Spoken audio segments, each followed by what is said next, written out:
Bueno, buenos días a todos.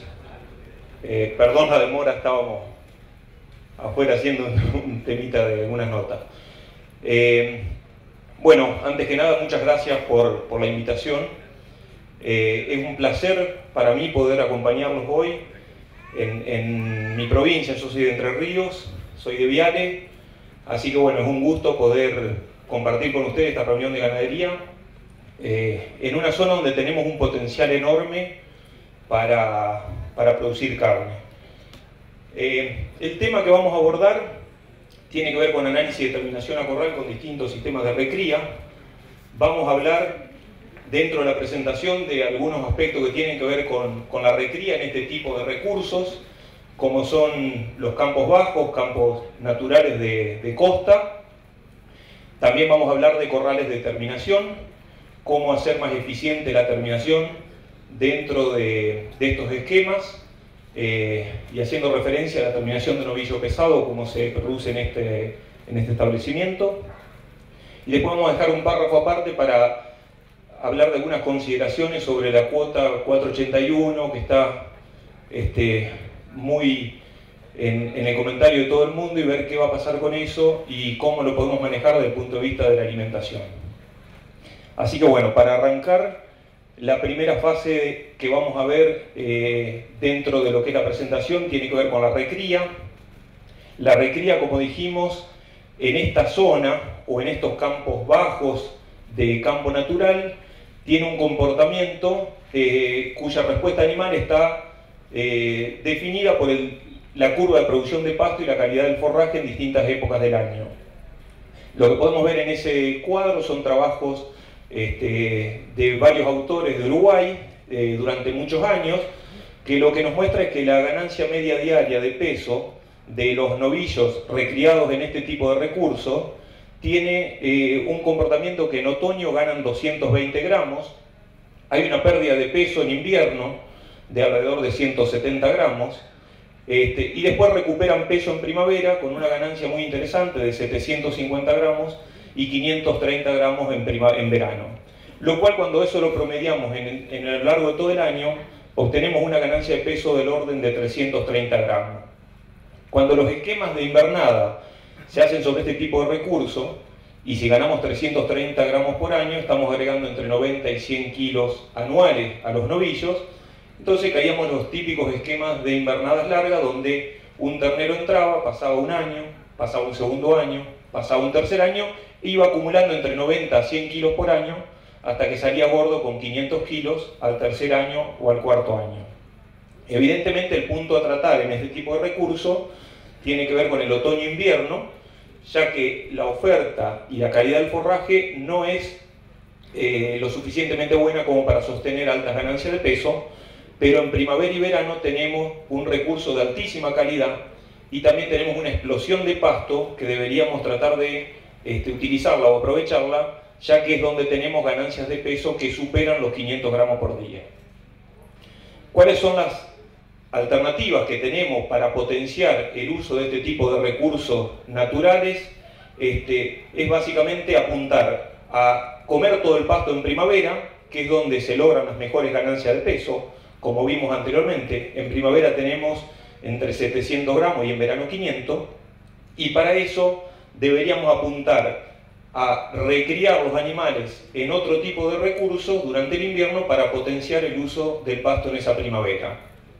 Dentro de estas alternativas tenemos la posibilidad de recriar los animales en recursos de invierno, verdeos de invierno, que se pueden hacer en lotes agrícolas sobre cultivos que son picados, mandándolos después a un cultivo de segunda fecha.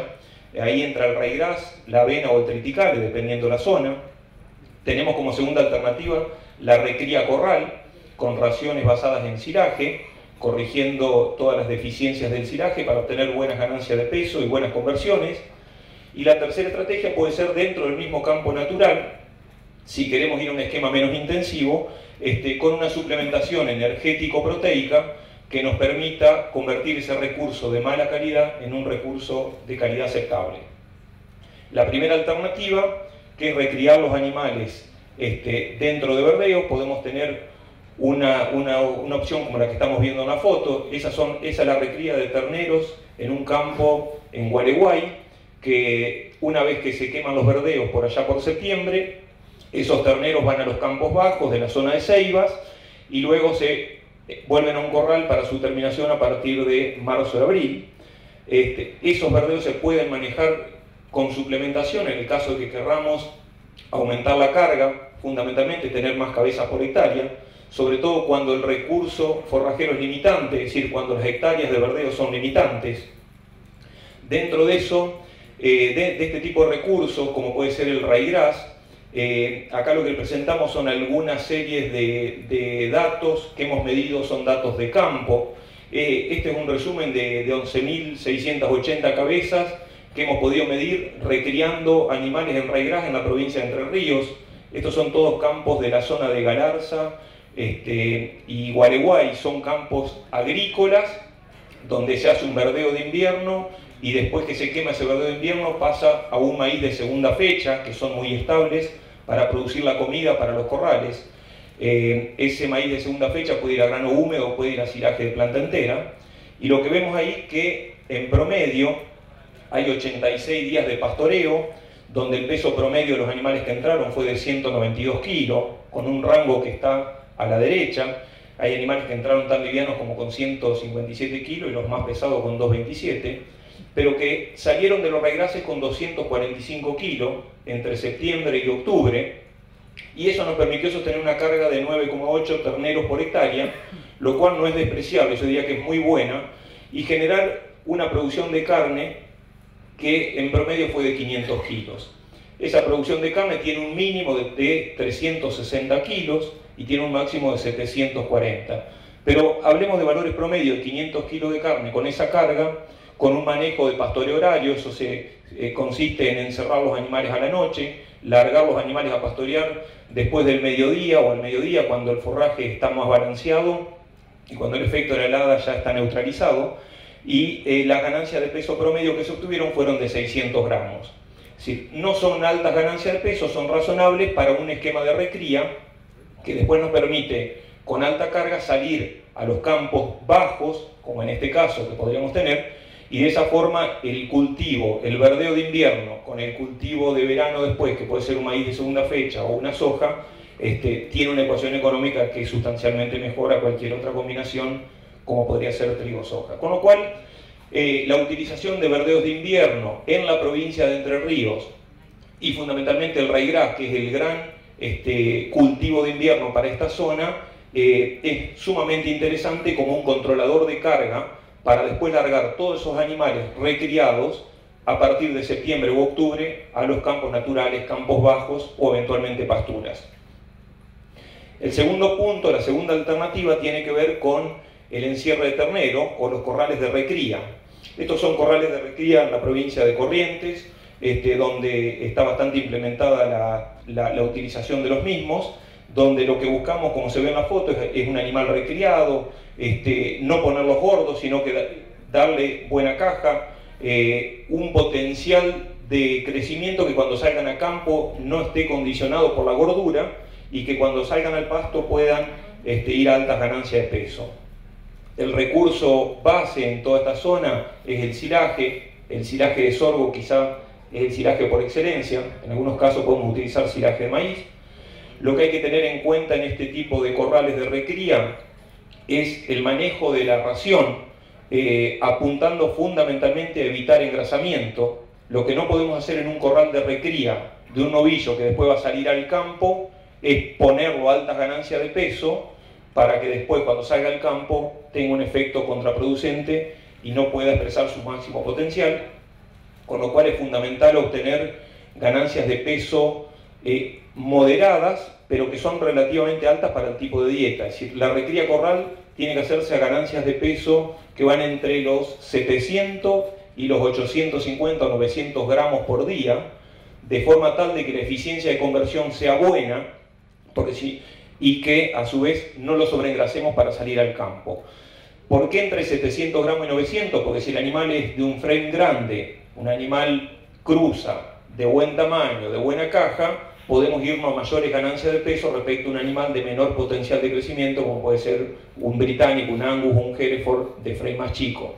Pero el rango está ahí, entre 700 y 900 gramos. ¿Por qué no queremos ganar menos peso en el corral?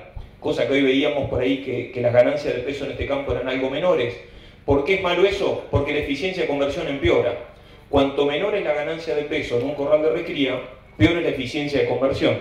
En definitiva, cuando peor es la eficiencia de conversión, mayor es el costo del kilo producido. Por lo tanto, hoy nos mostraban valores de costos de kilo producido en recría del orden de 10 pesos, que realmente son muy altos para la situación actual y para lo que estamos logrando en otros planteos donde la ganancia de peso en la recría es mayor. Lo importante siempre en la recría es cuidar que el engrasamiento no ocurra, y para eso hay que trabajar con dietas con altos niveles de fibra. Esa fibra estaba, como dijimos, basada en silaje de maíz y sorgo. Dentro de los sorgos hay todo un mundo, ahora vamos a especificar un poquito, pero el tema de los sorgos es muy variable la calidad en función del tipo de sorgo que utilicemos. Y el tercer punto a tener en cuenta en estos corrales es la corrección proteica. Son animales que están creciendo, que se están desarrollando y que debemos ajustar el nivel de proteína para cubrir los requerimientos de esa ganancia de peso que estamos apuntando. Si el animal queremos que gane 800 gramos, hay que poner la proteína necesaria para ganar 800 gramos, ni más ni menos. Muchos casos utilizan exceso de proteína y en algunos casos utilizan deficiencias de proteína. El exceso encarece la ración, no tiene mucho más gravedad que esa, mientras que el déficit de proteína acorta crecimiento y muchas veces se ve reflejado en peores eficiencias de conversión. ¿Por qué utilizamos corrales de recría o por qué apuntamos a maximizar el uso del pasto mediante los corrales de recría? Fundamentalmente por la cantidad de comida que podemos sacar con un kilo o con una hectárea de ese cultivo que estemos picando para hacer comida. Cuando en una pastura, esta es una pastura megatérmica de corriente, pero podría ser cualquier tipo de pastura, podemos obtener una carga a lo largo del año de 2, 3, 1,5, dependiendo la calidad del pasto, cabezas por hectárea, en la misma superficie, cuando lo transformamos a ese recurso pastura, lo pasamos a algún cultivo de sorgo o de maíz, podemos generar comida para recriar 15, 16 terneros por hectárea. Con lo cual, no hay ninguna duda que cada hectárea de maíz o de silo o de sorgo que estemos picando y metiendo en el sistema nos permite trabajar y procesar mucho más cabeza respecto a las que nos permite procesar una hectárea de pastura. Esa es la explicación por la cual se generalizó la utilización de corrales de recría en todas las regiones. Desde el punto de vista de la corrección de deficiencias, un silaje de maíz o un silaje de sorgo que están puestos en las filas en color rojo que ven abajo, tiene esa composición química, y arriba lo que está en color negro es los requerimientos para distintas categorías de animales para ganar entre 700 y 900 gramos por día, es decir, para recriar esos animales. Lo que podemos ver en el rango de peso que va de 140 a 180 kilos, por ejemplo, la proteína bruta necesaria es de 13%, la energía neta expresada en megacaloría por kilo materia seca es de 1,72 y la energía neta para ganancia de peso es de 1,10. No importa tanto el número, lo que interesa es ver cuánto nos aporta, por ejemplo, un silaje de maíz o cuánto nos aporta un silaje de sorgo. Como podemos ver, el silaje de sorgo, por ejemplo, por tomar un extremo, tiene 7,1 de proteína en término promedio, hay valores menores a esos, por lo tanto tenemos que agregar proteína extra para corregirla a 13%. Desde el punto de vista de la energía, el silaje de sorgo es levemente inferior al de maíz, obviamente, y para llegar a 1,72 de energía neta de mantenimiento y a 1,10 de energía neta de ganancia de peso, con el sorgo estamos en 1,37 y 1,04, con lo cual hay que corregir ese sorgo con el aporte de algo de grano extra. En el caso del maíz no es necesario, porque el silaje de maíz es suficiente como para aportarnos la energía necesaria para ganar entre 700 y 900 gramos, solamente corrigiendo proteína y minerales, como dice ahí, porque evidentemente todos los silajes son deficientes fundamentalmente en calcio.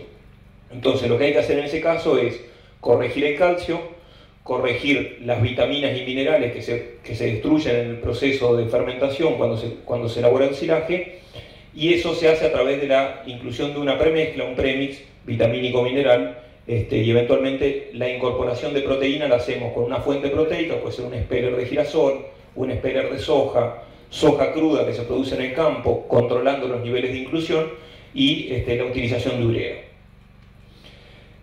Dentro del sorgo, como dijimos, el maíz no hay ninguna duda que es el forraje por excelencia para hacer silaje y para recriar.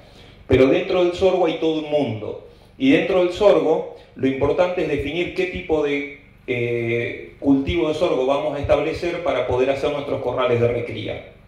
Estos son datos de Marcelo de León, del INTA Manfredi, donde evaluó diferentes tipos de sorgo, sorgos forrajeros, que son los que están a la derecha, este tipo de sorgos, versus sorgos doble propósito o graníferos, que son los que están a la derecha, y lo que se obtuvo fue lo siguiente.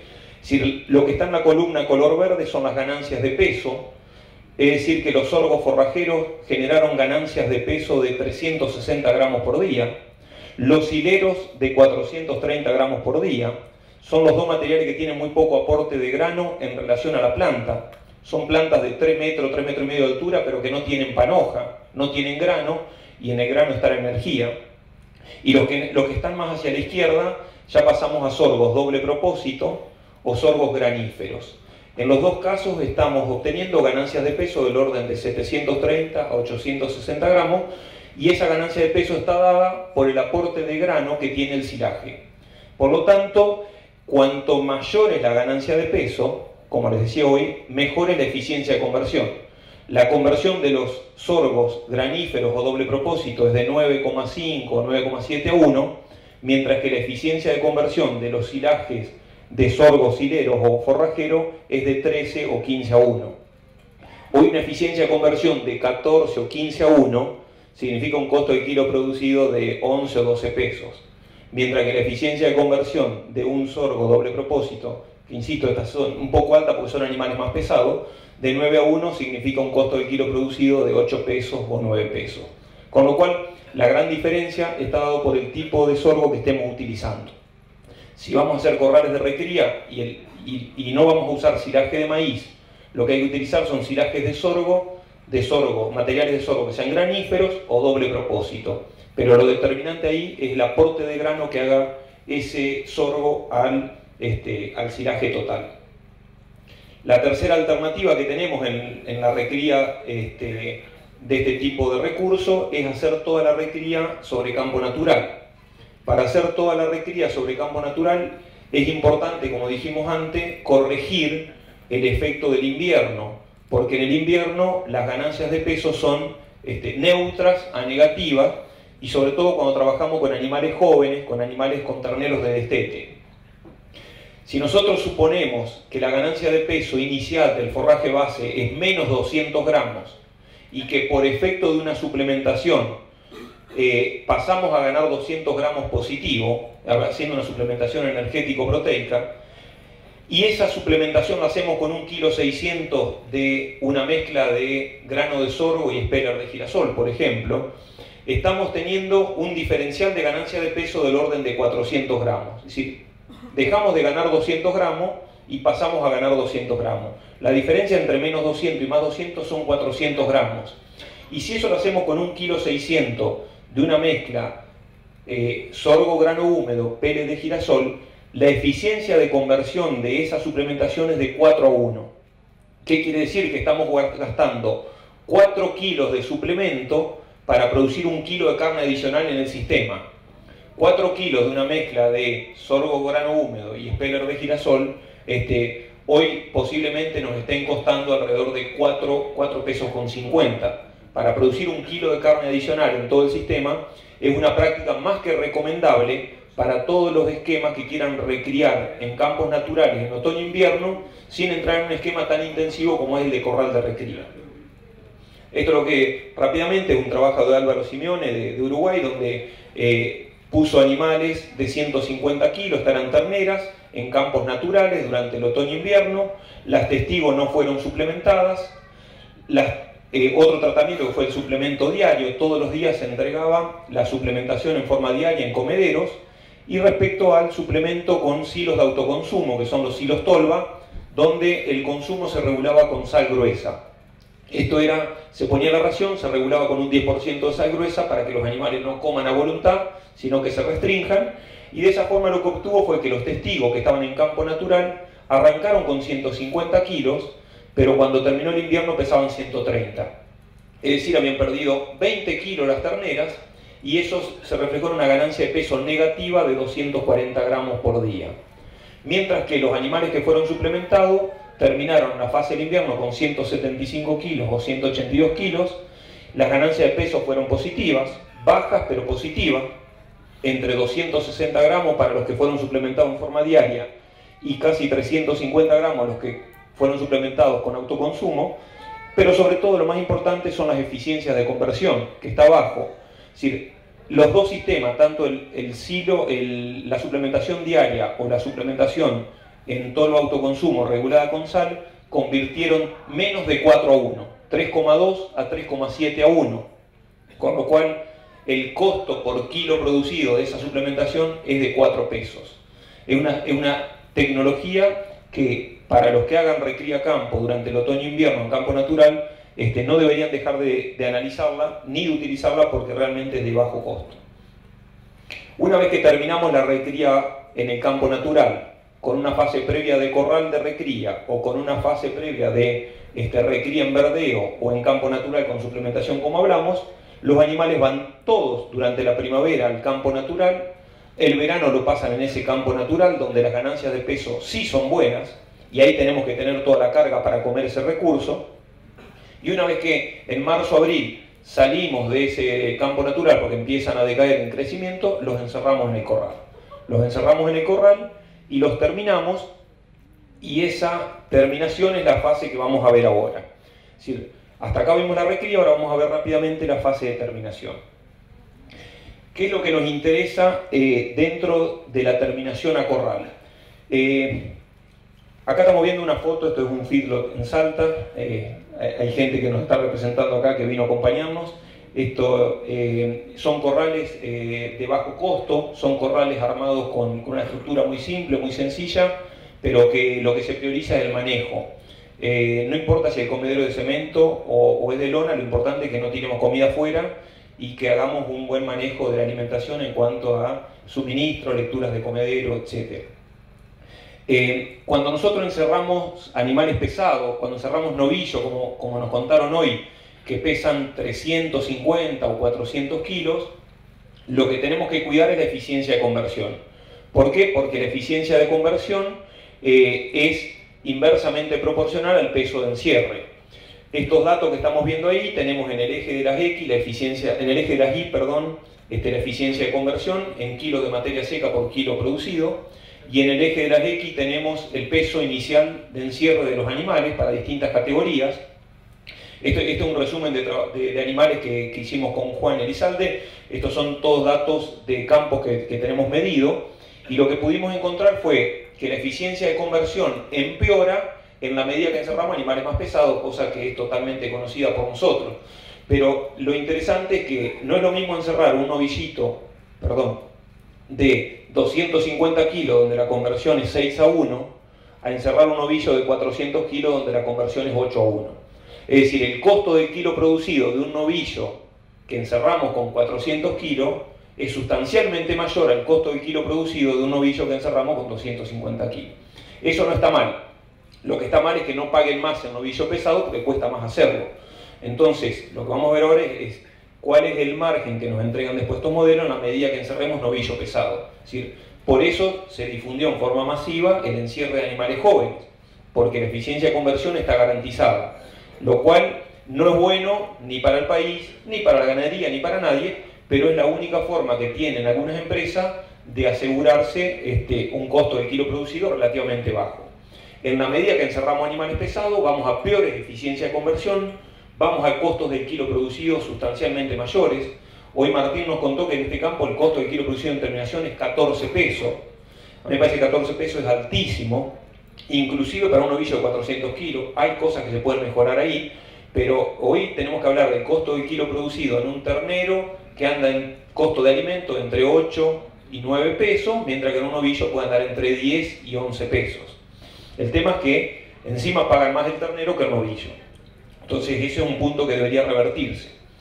Dentro del corral, otro aspecto a tener en cuenta es que tenemos menos margen para el error. Cuando encerramos un novillo pesado, cualquier error que cometamos nos cuesta mucho más caro que en un animal más liviano.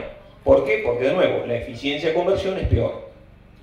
Y por último, a veces el corral de terminación no da ganancia, a pesar de que tengamos buenas eficiencias, pero sigue siendo interesante porque dentro del planteo nos permite valorizar los kilos que recriamos a pasto en el bajo.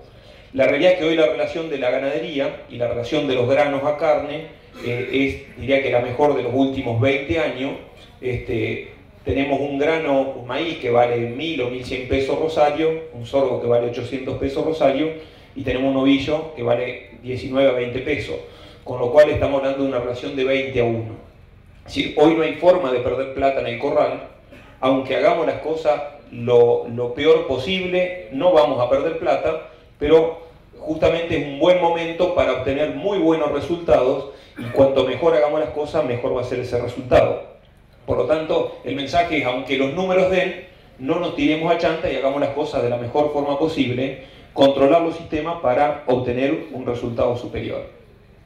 ¿Qué aspectos tenemos que considerar dentro de la alimentación en los corrales de terminación? Bueno, si hablamos de maíz, por ejemplo, y pasamos de utilizar un maíz grano entero a la mejor forma de procesamiento que tiene el grano de maíz, que es el steam flake, que es lo que están viendo en la foto, es el flaqueado, el rolado húmedo. Es un método de procesamiento que no está disponible en Argentina por un tema de costo, pero sí es un método muy utilizado en el resto del mundo. La mejora en la eficiencia de conversión del maíz, cuando lo usamos de maíz grano entero a maíz flaqueado, es de 12 a 15% la mejora en la eficiencia de conversión a favor del procesamiento en flake. Cuando hacemos maíz grano entero y lo procesamos como grano seco partido, obtenemos una mejora en la eficiencia de conversión que va entre un 2 y un 5%. Este es el punto por el cual ustedes van a ver que hay mucha gente que usa grano de maíz entero porque el costo de procesarlo y las pérdidas por voladura que genera el proceso de quebrado si no tenemos un sistema cerrado, evidentemente son mayores al 2 al 5%. Entonces, muchas veces, a pesar de que la mejora en la conversión es de un 2 a un 5%, el costo de procesar el maíz y la pérdida por voladura de almidón que tenemos cuando lo procesamos es superior a ese 5%, con lo cual a veces lo procesamos y perdemos o dejamos de ganar respecto a darlo entero. No estoy diciendo que haya que darlo entero al maíz, depende mucho del sistema, pero sepan que si lo quebramos, solamente obtenemos un 2 a un 5% de mejora. Y muchas veces ese 2 a 5% no nos paga el procesamiento. Lo que es más interesante, y creo que es el método de procesamiento que vamos a utilizar en el futuro en Argentina, es el silaje de grano húmedo. El grano húmedo de maíz tiene dos ventajas. La primera, nutricional, que nos mejora la eficiencia de conversión entre un 5 a un 10%. O sea, no es un 2 o un 3 como el grano seco, es un 5 a un 10%. Y eso es mucha plata en términos de eficiencia. Y el segundo punto es que el silaje de grano húmedo, que no me voy a detener mucho, en la medida que nosotros cosechamos el maíz con 30 de humedad, respecto a dejarlo seco a madurez fisiológica en planta con 14, hay una mayor cosecha de materia seca a nivel de lote, porque el maíz cuando pierde humedad pierde carbohidratos, y lo que terminamos cosechando a nivel de materia seca, a nivel de lote, es mucho mayor cuando lo hacemos grano húmedo respecto a cuando lo hacemos grano seco. Este es un punto que no se ve, es pérdida que se va a la atmósfera, pero que tienen que tenerlo en cuenta, y la tasa de pérdida es el 1% de pérdida por cada punto que baja de 30 a 15 o a 14. Por lo tanto, si cosechamos un maíz grano húmedo con 30, en lugar de cosecharlo con 15, estamos cosechando un 15% más de materia seca a nivel de lote, que no lo estamos viendo o que lo dejamos de capturar si lo dejamos seco. Con lo cual, no hay discusión de que el grano de maíz para utilizarlo en los planteos que producen su propia comida tiene que ser como grano húmedo. Cuando vamos al sorgo, y hablo del sorgo porque es uno de los granos que se utiliza en esta zona, no hay forma de utilizarlo como grano seco, hay que utilizarlo, no se puede usar entero, hay que utilizarlo procesado. El procesamiento puede ser seco o puede ser húmedo. El grano húmedo en el sorgo tiene mucho más ventaja respecto al grano de maíz, como grano húmedo. Estos son dos trabajos, para poner dos de miles que hay, trabajo realizado en la Universidad de Nebraska y otro en la Universidad de Arizona, donde se compara el grano de sorgo seco partido contra el grano húmedo de sorgo. Y lo que se encuentra es que hay una mejora en la eficiencia de conversión del orden del 17 a 18% a favor del grano húmedo. Por lo tanto, si hablamos de utilizar sorgo, tenemos que hablar de utilizar sorgo grano húmedo. Es decir, no podemos permitirnos las empresas que producimos el grano cosecharlo seco, porque estamos perdiendo casi un 20% de eficiencia de conversión respecto al mismo grano cosechado húmedo. ¿Cuál es el problema de la cosecha como grano húmedo? El único problema es la logística. Es un sistema que es lento, es engorroso, la cosechadora trabaja forzada, pero bueno, ahí dependerá cada uno cómo se organiza para poder hacerlo. Lo que no hay duda es que la eficiencia de conversión del silaje de grano húmedo en el sorgo es mucho más importante respecto a la que se logra en el grano de maíz. El segundo punto es qué tipo de sorgo usamos. Si usamos sorgos bajo tanino o si usamos sorgos alto tanino. Este es un trabajo que hicimos acá en Entre Ríos donde se comparaba la eficiencia de conversión, o sea, la respuesta animal de novillos engordados con maíz entero, con sorgo bajo tanino y con sorgo alto tanino. El problema de los taninos está en que si en Entre Ríos usamos sorgos con bajo tanino, posiblemente no cosechemos nada porque las palomas y los tordos nos destruyen los cultivos. Entonces, como podemos ver en este trabajo, el maíz es la mejor alternativa para terminación. El sorgo bajo tanino tiene un 90% del valor nutricional respecto al grano de maíz, y el grano de sorgo alto tanino tiene un 78% del valor nutricional del grano de maíz. Es decir, no podemos hacer sorgo bajo tanino porque lo comen los pájaros. Tenemos que ir a un sorgo alto tanino que es peor en cuanto a calidad. ¿Cuánto peor? Y un 22% peor que el grano de maíz. ¿Qué hacemos en ese caso? Hicimos un segundo trabajo donde buscamos distintas combinaciones de grano de maíz y grano húmedo de sorgo alto tanino, de forma tal de ver cuál era el punto de inclusión de maíz que nos permitía lograr una eficiencia similar al maíz. Este es un segundo trabajo que hicimos acá en Entre Ríos. Lo que podemos ver es que esto que dice 100% SAT es 100% sorgo alto tanino, es una ración con 70% grano, y ese grano era todo sorgo alto tanino. En el otro extremo está 0 sorgo alto tanino, o sea, era 100% grano de maíz. Un extremo y otro está dado por todo sorgo o todo maíz. Y las situaciones intermedias son distintas combinaciones de 33% de maíz, 67% de sorgo, y al revés, 67% de maíz y 33% de sorgo. ¿Qué encontramos? Que la ganancia de peso mejoró cuando utilizamos combinaciones de maíz y sorgo. Se obtuvo un efecto cuadrático que se llama, es decir, las mejores ganancias de peso fueron las situaciones intermedias, ni con todo maíz ni con todo sorgo.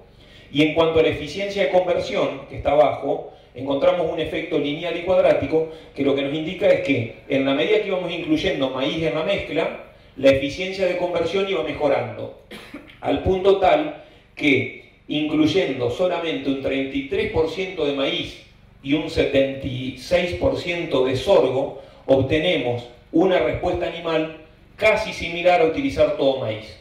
Y esto está dado por lo que se llaman los efectos asociativos positivos, que es la combinación de sitios de digestión a nivel de rumen y a nivel de duodeno, donde se potencia el uso de los dos granos y evidentemente obtenemos una respuesta similar a todo maíz.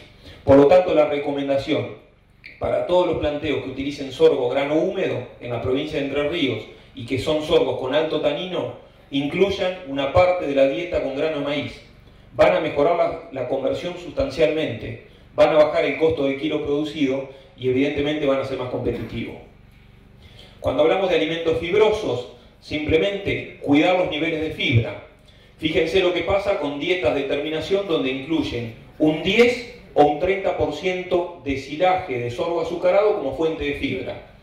La columna en color rojo, que es una dieta muy segura desde el punto de vista nutricional, porque no se van a empachar nunca los novillos, 30% de silaje en base seca dentro de la ración, los novillos convierten 8-1. Mientras que si utilizamos solamente un 10% de silaje, que es el mínimo necesario para hacer una buena corrección y controlar los problemas asociados al empacho o a la acidosis, obtenemos una eficiencia de conversión de 6,81. Eso se traduce directamente en costos de kilo producido distintos. Entonces, los niveles de fibra que deberíamos usar en raciones de terminación son niveles mínimos que nos garantizan no tener problemas de empacho, pero que tampoco nos lleven a una eficiencia de conversión tan mala por utilizar mucha fibra y por hacer dietas muy seguras. El último punto, y rápidamente, es algunos aspectos del corral de terminación que tienen que ver con la cuota 481. Es decir, la cuota 481 la va a explicar seguramente mejor, posiblemente Víctor, pero tiene que ver con la exportación de animales que están terminados a corral. Es una cuota que es interesante, que ya Uruguay la tomó, la tiene Australia, la tiene Estados Unidos, todo lo que no implanta Estados Unidos va parte de esta cuota, la tiene Canadá, y bueno, ahora se puede llegar a abrir potencialmente para Argentina con muchas más dudas que certezas desde el punto de vista de la implementación. Lo que vamos a analizar acá es algunas cuestiones que tienen que ver con esta cuota. Esa cuota tiene que ver con animales que tengan menos de 30 meses a faena y que pesen entre 460 y 470 kilos con un rendimiento del 57%. Es decir, un claro ejemplo de un novillo que puede ir a proveer esta cuota es un novillo que vamos a ver a la tarde en los corrales. Es decir, esta empresa es una empresa que estaría produciendo un tipo de animal compatible con la cuota. Después hay que ver si el corral está aprobado y certificado, si el tipo de dieta es compatible con lo que exige, pero es el animal que estaríamos requiriendo para cubrir esta cuota. Esto exige una ganancia de peso no menor a 400 gramos por día durante la recría. Tienen que ser recrías relativamente eficientes, de arriba de 400 gramos. ¿Para qué? Para no llegar a un animal con más de 30 meses de edad a la terminación. Lo que no está, tiene que ser mínimo 100 días de corral. Eso es costo de alimentación. Y lo que no está muy claro, esto es lo que dice la resolución, es que el 62% de la dieta debe ser una ración con 2,93 megacalorías de energía metabolizable, y eso está basado en un 80% de grano dentro de ese 62%. Eso no está muy claro en la reglamentación. Hay un par de dietas, hay como 12 raciones que tira la misma, en el boletín están publicadas. Realmente lo que creemos, a pesar de que no está claro, es que son raciones que no son más energéticas que las que estamos usando actualmente. De hecho, si interpretamos directamente lo que dice esta resolución, está diciendo que hay que utilizar el 1,4% del peso vivo de una ración concentrada con maíz o sorgo o cebada o lo que sea, y el resto puede ser silaje, afrechillos, expeller. Con lo cual, evidentemente, serían raciones no tan energéticas como pensamos inicialmente. De todos modos, insisto, esto no está muy claro, hay que ver cómo se termina desarrollando. El otro punto tiene que ver con la cantidad de cortes que pueden salir de un novillo para esta cuota. Pueden ser entre 8 y 18 cortes, pero si asumimos que entre 80 y 100 kilos de carne son obtenidos de cada res que faenamos, nos estaría dando que prácticamente para hacer una tonelada de animales que van a cuota 481, en nuestra interpretación al menos, necesitamos 10 novillos. Si es así, cosa que no estamos seguros, pero que si es así, para cumplir 5.000 toneladas de la cuota necesitamos solamente 50.000 novillos. Esperemos que esto no sea así, o porque sean menos los cortes que la componen, o porque sean más las toneladas que nos van a asignar. Pero a la medida que sean 5.000 toneladas y que saquemos 100 kilos por cada novillo, con 50.000 novillos agotamos la cuota, cosa que sería realmente traumático porque hay una expectativa con esta cuota que es impresionante. Si todo el mundo te pregunta en los corrales cuándo lo ponemos para la cuota 481, todo el mundo va a encerrar novillos para hacer cuota 481 y no sé qué vamos a hacer con todos los novillos terminados corral cuando los tengamos gordos y no podamos asignar los cupos. Porque inclusive desde la Cámara de Engordadores están haciendo una presión tremenda para que todos los feedlots se inscriban y piensan que es la salvación de la ganadería, y creo que, o al menos del corral, y creo que no es así, porque hasta que no esté claro cuántos novillos vamos a necesitar para satisfacer esta cuota, corremos el riesgo de la puerta 12. ¿Por qué? Porque todo el mundo puede encerrar esos novillos, y 50.000 novillos lo encierran 3 feedlots, o 4 máximo, y hoy toda la Argentina está pensando en esta cuota. Con lo cual, hasta que no esté claro, tenemos que ser muy prudentes en ir encerrando, porque lo peor que podemos hacer es hacer una avalancha de novillo pesado para que después los frigoríficos se hagan un festival bajando el precio. Dos observaciones de la cuota 481. Uno es cómo se implementó en Uruguay y cuál es la ventaja que tiene, y otro, cuáles son las potencialidades en Argentina. En Uruguay la cuota está, nosotros trabajamos con varias empresas que la han implementado y de hecho funciona muy bien. ¿Por qué en Uruguay la cuota entró como cajón y no cuesta nada hacerlo? Porque Uruguay produce un tipo de novillo pesado como único tipo de animal que produce. Es decir, Uruguay no produce otro tipo de animal, produce novillos de 500 kilos o de 480 kilos. Entonces, si lo produce para el mercado interno, para exportación, para Marruecos, para la 481, lo único que le va a cambiar es si lo termina o no a corral. Pero evidentemente es el tipo de novillo que todo Uruguay produce. A su vez, en Uruguay, el feedlot, la terminación a corral, paga un diferencial de un 10% sobre el novillo terminado a campo para exportación sin cuota. O sea que el novillo terminado a corral en Uruguay ya está bonificado. ¿En cuánto? En un 10%. Y la cuota, a su vez, bonifica otro tanto, un 20%. Con lo cual, los precios que se están obteniendo en Uruguay, estos son precios de hace un mes, perdón, estábamos, un novillo gordo de 480 kilos terminado a pasto, $3,20 la carcasa. Un novillo terminado a corral, pero sin cuota, $3,52 la carcasa. Mientras que la cuota 481 en Uruguay estaba pagando $4 la carcasa. Es decir, Uruguay ya estaba produciendo un novillo a corral sin cuota, con lo cual la cuota lo único que hace es agregarle valor y agregarle resultado. Esto que estamos viendo ahí son los márgenes brutos por cabeza en dólares para los 3 sistemas que produce novillo Uruguay. Uruguay tiene un novillo a pasto que genera un margen bruto por cabeza de $60, un novillo terminado a corral sin cuota que le genera $95 por cabeza, y la cuota le genera $207 por cabeza. Es decir, Uruguay duplicó los márgenes brutos de sus novillos terminados a corral por la cuota 481. Con lo cual, evidentemente, es un negocio redondo para todo el mundo. Eso, cuando lo expresamos en retorno sobre el capital de trabajo, que es lo que le interesa al empresario, cuánta guita pongo y cuánto recupero, vemos que el novillo a pasto y el novillo a corral sin cuota tienen la misma renta, a pesar de que el margen bruto era mejor en el novillo terminado a corral. Pero también hay más capital de trabajo y hay más comida, que en Uruguay es cara. Tengan en cuenta que en Uruguay el maíz vale valor de Chicago. Entonces la alimentación es mucho más cara que en Argentina. Con lo cual la cuota 481 le mejora el margen bruto y le mejora sustancialmente el retorno sobre capital invertido. Con lo cual Uruguay no tiene ningún tipo de discusión. Y la cuota ya está implementada y va todo para adelante. ¿Qué nos pasa en Argentina? En Argentina tenemos diversidad de modelos de producción y podemos producir distintos tipos de animal.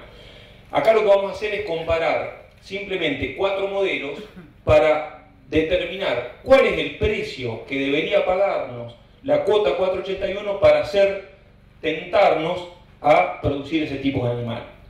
Dentro de los 4 modelos vemos el modelo 1, que es la cuota 481, es un novillo terminado con 470 kilos, que tiene 14 meses de recría y terminación. Un modelo 2, que es un verdeo de invierno y un corral de terminación, por poner un ejemplo muy simple. Recriamos en un ryegrass, encerramos los novillos en octubre-noviembre, se terminan, se venden gordo en febrero-marzo con 380 kilos. Un novillo de consumo, que ese proceso de recría y terminación tarda 9 meses. El modelo 3 es un modelo de recría y terminación a corral. Recriamos a corral con silo, después lo pasamos a terminación con grano dentro del mismo corral, y en 8 meses estamos produciendo un novillito de 380 kilos, también destinado a consumo. Y el modelo 4, el modelo de ternero bolita, que hace la mayoría de los feedlots, que encierra un ternero de 200 kilos y lo vende gordo con 320 kilos en 4 meses. La duración de los procesos es distinta en todos los esquemas. Es decir, producir un novillo de 481 nos lleva 14 meses como mínimo, mientras que producir un novillo para consumo nos lleva 8 meses. Con lo cual, evidentemente, los tiempos y el costo del dinero en Argentina con las tasas que tenemos hoy es muy distinto. Por lo tanto, lo que vamos a analizar es los distintos modelos en términos de rentabilidad, porque también es un proceso más largo, pero también hay mucho más tasa de interés en ese negocio por producto que el negocio es largo. Esos 4 negocios, en esos 4 alternativas que planteamos, que están descritas, los precios iniciales, precios finales, los precios de compra, son precios actualizados ahora, la duración y la rentabilidad del negocio en términos de renta por mes, ¿sí? No de renta sobre el ciclo total, sino que renta mensualizada nos da que los novillitos de consumo tienen una renta mensual que va entre el 2,5% y el 3,2%. Mientras que si vendemos el novillo de cuota 481 a 20 pesos el kilo vivo, que sería el mismo precio del novillo de consumo, estamos obteniendo una renta del 1% mensual. Es decir, estamos obteniendo una renta 2,5 veces a 3 veces respecto a producir un novillo de consumo. Entonces acá está el punto donde deberíamos ver que los frigoríficos, de qué forma se implementa, de forma tal que haya un sobreprecio para que justifique hacer ese novillo y no hacer un animal más liviano.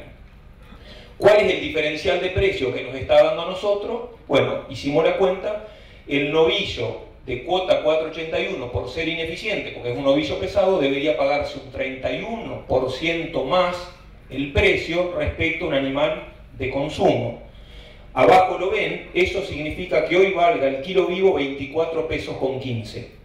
Si un novillo vale 24,15 de 480 kilos contra un novillito de 380 o 400 kilos que vale 20, justifica ser el novillo 481. ¿Con esto qué queremos decir? Que la cuota 481 es muy interesante para Argentina, es sumamente interesante para los esquemas que hoy están produciendo novillo pesado, porque ya lo están haciendo, pero que no es una cuota para que cualquiera o cualquier fibro la tome y haga un novillo, porque evidentemente no necesariamente va a generar un mejor negocio respecto a otras alternativas como pueden ser un novillo de consumo de 380 o 400 kilos, o ni hablar de 420. Pero evidentemente es un nicho, es muy interesante, pero no creemos que hasta tanto esté claro esto y hasta tanto sepamos si va a haber un sobreprecio de un 10, un 20 o un 30%, implementarla como todo el mundo piensa, sin hacer los números previos para ver cómo están en su sistema de producción. Eso era todo lo que tenía para transmitirle. Quedo a disposición para las preguntas y muchísimas gracias.